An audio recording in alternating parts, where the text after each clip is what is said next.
Bridge क्षेत्र में कौन से लोक गीत हैं जो बहुत फेमस है, एग्जाम में पूछे जाते हैं? ब्रिज क्षेत्र में झूला, होरी, फाग, लंगूरिया और रसिया, ये 5 हैं।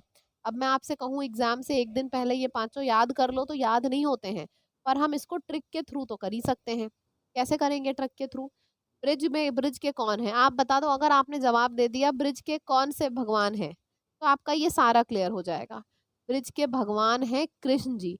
और कृष्ण जी क्या करते थे? होली के महीने में, होली फागुन में पड़ती है, तो होली के महीने में, होली फागुन में पड़ती है, तो होरी और फाग हो गया। कृष्ण जी क्या करते थे? होरी और फाग में गोरियों के संग रासलीला रचाते थे और झूला झूलते थे। तो गुरिया, रसिया, झूला। और कृष्ण जी ये कब करते थे? होली के फागुन महीने में। होली फेवरेट फेस्टिवल था उनका। अगर आप देखो, इसी वजह से मथुरा में और इधर होली बहुत बढ़िया मनाई जाती है ना। चलो, तो हमने यहाँ पे क्या सीखा? हमने यहाँ पे ये देखा कि ब्रिज क्षेत्र की अगर बात करी जाए तो ब्रिज में क्या है? ब्रिज में अपने कृष्ण जी हैं। और कृष्ण जी क्या करते हैं? होली जो कि फागुन के महीने में पड़ती है, होली में वो गोरियों के संग रास रचाते हैं और झूला झूलते हैं। तो गोरिया, रसिया, झुरिया, झूला, होरी, फाग, ये सब कहाँ का हो गया? ये सब ब्रज क्षेत्र का हो गया। ब्रज क्षेत्र भी खैर बहुत पूछा जाता है, भर भर के।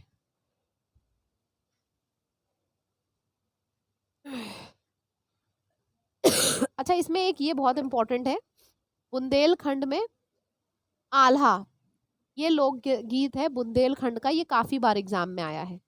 ठीक है, इसका ट्रिक क्या है? बुंदेलखंड, देखो अगर मैं आपसे बात करूं बुंदेलखंड की, तो बुंदेल में मैंने आपको 2 ट्रिक से बताया है। ठीक है, सबसे पहले तो हमने देखा बुंदेल और हरदौल, साउंड लगभग लगभग सेम है। बुंदेल, हरदौल, दौल दौल, है ना, साउंड लगभग लगभग सेम है, तो ये दोनों आपस में लगभग लगभग सेम हो गया। फिर अगर हम बात करें बुंदेलखंड, बुंदेलखंड बूंद से भी बना है, बूंद।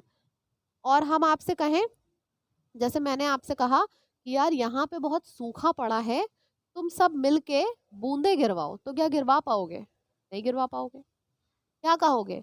मैम हम अपने भगवान को, अपने अल्लाह को बोल देते हैं, वो बूंदे बरसवाएंगे। तो बूंदे ईश्वर अल्लाह मिल के बरसाते हैं, इंसान के बस की बात नहीं है पानी बरसाना। ठीक है, तो अल्लाह और ईश्वर से बन गया ईश्वरी, ईश्वर से बन गया ईश्वरी, अल्लाह से अल्लाह बन गया, तो ईश्वरी और अल्लाह बूंद गिराते हैं। और जो बूंद होती है जब गिरती है तो एकदम फव्वारे की तरह लगती है, जैसे शार नहीं होता है घर में, वैसे फव्वारे की तरह बूंदें लगती हैं। तो बूंद से एक तो फव्वारा हो गया, मतलब फुहारा याद हो गया। और बूंद किसकी कृपा से बरसती है? ईश्वर और अल्लाह, तो ऐश्वर्य और अल्लाह, ये 3 हो गए, तीनों याद हो गए। बढ़िया लगी ट्रिक, रिवाइज हो गए। ठीक है, रिवाइज करो, अब रिवाइज हो गए तो